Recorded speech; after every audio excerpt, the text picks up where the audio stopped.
paz do Senhor, que a graça e a paz de nosso Senhor Jesus Cristo seja com todos. Amém. Queridos, nós temos vivido nos últimos dias aí, dias que nós podemos determinar ou decretar a vitória de muitas pessoas, ou também podemos determinar também o fracasso e a falência de muitas pessoas. No sentido espiritual é que eu quero dizer. Salmo 51, Davi, ele escreve esse salmo quando ele estava ali totalmente arrependido do pecado que ele havia cometido, com Batseba, ou do pecado que ele havia cometido contra Urias, o marido de Batseba. Eu tenho aprendido nos últimos tempos que a oração é que mantém o cristão de pé. Se você perde 1 minuto só da sua vigilância, se você deixa de orar, se você deixa de vigiar, se você deixa de fazer com que a palavra do Senhor ela seja viva e eficaz na sua vida, por um instante só você acaba perdendo o rumo, e quando você perde o rumo, você deixa de ter um coração que agrada a Deus. E como nós nascemos do pecado, como nós viemos do pecado, nós precisamos ser transformados pelo Espírito Santo, nós devemos estar sempre em constante busca do Espírito Santo. Quero ler o Salmo 51 para que nós possamos dar continuidade nesse pequeno estudo, breve estudo rápido. Tá? Eu sei que muita gente faz uma leitura pueril desse texto e não consegue entender por que Davi está citando essas palavras, por que Davi está se compungindo agora na presença de Deus, por que Davi está buscando perdão, por que Davi está buscando auxílio do Senhor em meio à sua angústia. A gente talvez não consegue entender, mas o que Davi está passando aqui era uma angústia de alma. Ele estava totalmente consternado por uma situação agravante, que havia sido agravada pelo pecado cometido contra Urias, enviando ele para a morte, ou ordenando a sua morte, e ao mesmo tempo ali ficando com sua esposa. Então, o que Davi está passando aqui é algo que muita gente tem passado nos dias de hoje. Davi é um homem segundo o coração de Deus, não porque não tivesse pecado. Davi é um homem segundo o coração de Deus porque ele se arrependia com a mesma rapidez com que ele cometia os seus atos errados, ele também se arrependia e buscava o auxílio de Deus para se consertar.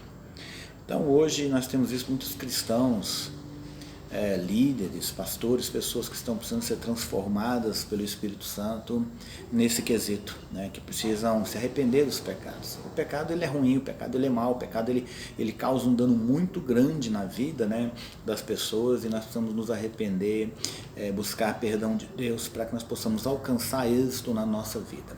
Salmo 51, Salmo de número 51, nós vamos estar lendo aqui.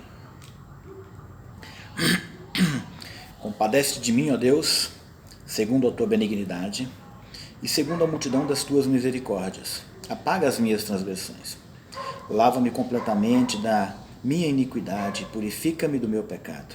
Pois eu conheço as minhas transgressões, e o meu pecado está sempre diante de mim. Pequei contra ti e contra ti somente, e fiz o que é mal perante os teus olhos, de maneira que serás tido por justo no teu falar, e puro no teu julgar. Eu nasci na iniquidade, e em pecado me concebeu minha mãe. Eis que te comprases na verdade, no íntimo e no recôndito me fazes conhecer a sabedoria. Pulando para o versículo 16 e 17, diz assim: Pois não te comprases em sacrifícios, do contrário eu te daria. E não te agradas de holocaustos, sacrifícios agradáveis a Deus são o espírito quebrantado, coração compungido e contrito, não desprezará, ó Deus. Nós temos visto como o que Davi faz nesse salmo, como ele busca de Deus aqui o auxílio, como ele busca de Deus aqui o perdão da sua transgressão. Nós vemos que o pecado ele mancha o homem, ele deixa o homem infeliz, porque a partir do momento você deixa de ser feliz, porque o pecado não confessado é um pecado que só produz mais erros a cada dia. Nós temos que distinguir entre remorso e pecado, ou entre remorso e arrependimento. O remorso é o peso que o pecado deixa na vida de alguém, mas sem resultar em uma libertação do mesmo, sem fazer com que essa pessoa pare de cometer os erros, sem fazer com que a pessoa deixe de pecar. E já o arrependimento é quando gera um desejo de transformação na minha vida. É quando eu já não quero mais cometer aqueles erros, eu quero fugir de toda e qualquer forma de aparência do mal. É o que Davi faz quando ele busca perdão de Deus. É por isso que ele é um homem segundo o coração de Deus. O pecado afasta o homem da presença de Deus. Veja no versículo 11 aqui: não me repulses da tua presença, nem me retires do teu Santo Espírito. Isso é, o homem ele é afastado da presença de Deus quando ele comete delitos e ele não se arrepende. Arrependimento não é quando eu choro, arrependimento é quando eu mudo o meu desejo a respeito daquela coisa, mudo o meu sentimento, mudo as minhas atitudes, é quando eu mudo. É quando eu permito ser transformado, é que eu verdadeiramente mostro que eu me arrependi. Do contrário, é apenas remorso que não vai me levar a lugar algum. Muitas pessoas hoje nós temos deparado com muitos cristãos que estão cometendo delitos um atrás do outro, e quando eles retornam para a casa do Senhor, muitos deles que afastaram, eles não se arrependem, eles não buscam reconciliação e continuam com seus fardos pesados, vão ser sempre infelizes. Por quê? Por que não há perdão? Porque não houve pedido de perdão, porque não houve busca de perdão, não houve busca de transformação.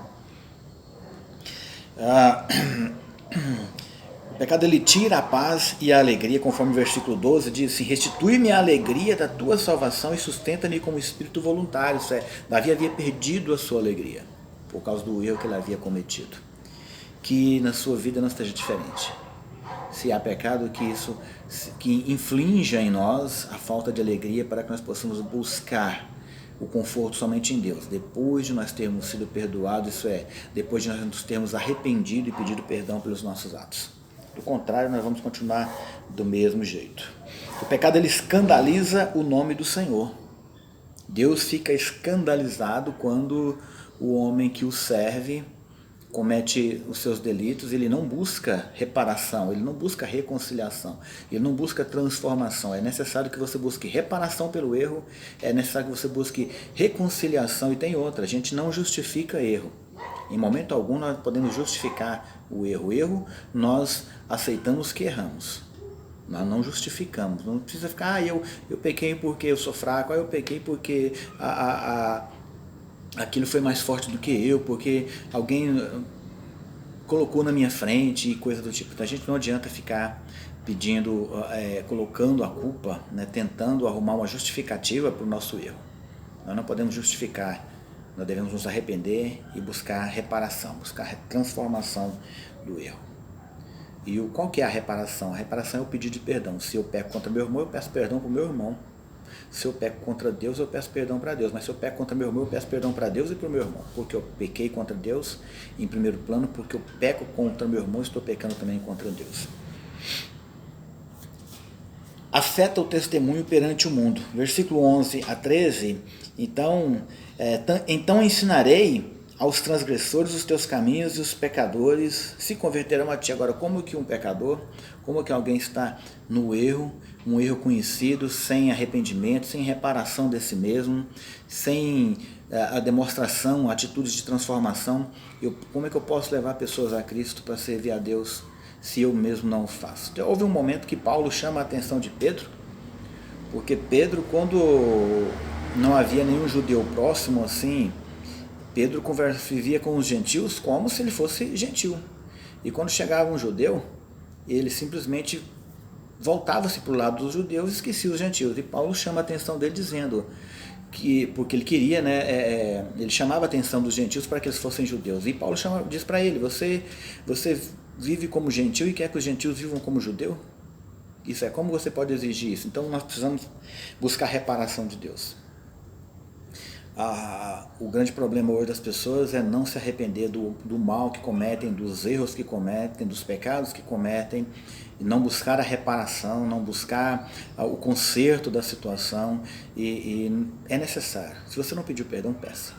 É importante que você peça perdão a Deus e que você peça perdão àquela parte que foi ofendida. Por quê? Porque assim você vai estar dando oportunidade de Deus agir na sua vida, como Davi faz aqui.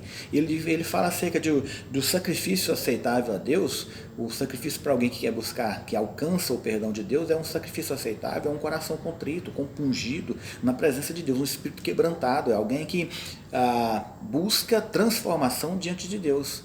E porque a iniquidade, o que Deus diz acerca da iniquidade é que a iniquidade é um pecado que já não tem peso na minha vida. Isso é um erro que eu cometo constantemente e já não faz mais diferença. Eu não sinto mais quando eu cometo aquilo.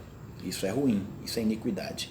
E a Bíblia diz que os iníquos não herdarão o reino dos céus. Cerra a boca para o testemunho. Veja no versículo 14, que diz assim: livra-me dos crimes de sangue, ó Deus, da minha salvação, e a minha língua exaltará a tua justiça. A partir do momento que eu busquei reparação, eu tenho livre acesso, eu tenho livre acesso novamente. Isaías 59 diz que existe algo, um muro que faz separação entre Deus e os homens, e é o pecado. E ele diz que a minha mão não está encolhida para não tocar, nem meus ouvidos tapados para não ouvir, mas existe um muro que faz separação entre mim e vós. Isso é o pecado. Nós precisamos então buscar reparação na presença do Senhor para sermos transformados. Do contrário, nós não vamos alcançar a herança, nós não vamos alcançar as bênçãos que nós temos buscado no Senhor neste lugar, e muito menos na eternidade. Sem falar que ainda leva para o juízo, né, a falta da reparação. Você vai para cometer um delito, peça perdão, se reconcilie. Se reconcilie com Deus, se reconcilie com seu irmão, com a parte que foi ofendida, e voltou para a igreja, se reconcilie com Deus, reconciliando-se com a igreja. Porque a igreja também é uma parte ofendida, é o corpo de Cristo. Então não é só simplesmente você dizer que deixou de cometer aquele ato e agora está tudo bem. Não, não é assim.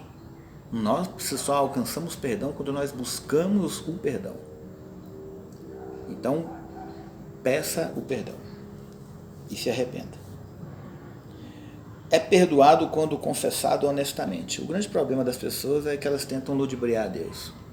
Ludibriam seus líderes, seus pastores, ludibriam as partes que foram ofendidas e acham que está tudo bem. Mas não é por aí. Porque o pedido do perdão, como eu já disse anteriormente, ele busca reparação do erro e transformação. E a transformação ela começa no meu caráter. Mas eu tenho um gênio muito forte. Permita que o Espírito Santo transforme o seu temperamento. O que nós chamamos de gênio é o temperamento. Permita que o Espírito Santo transforme. Leve os seus temperamentos, leve a sua genialidade, leve o seu caráter, leve a sua personalidade aos pés da cruz, para que Deus possa te transformar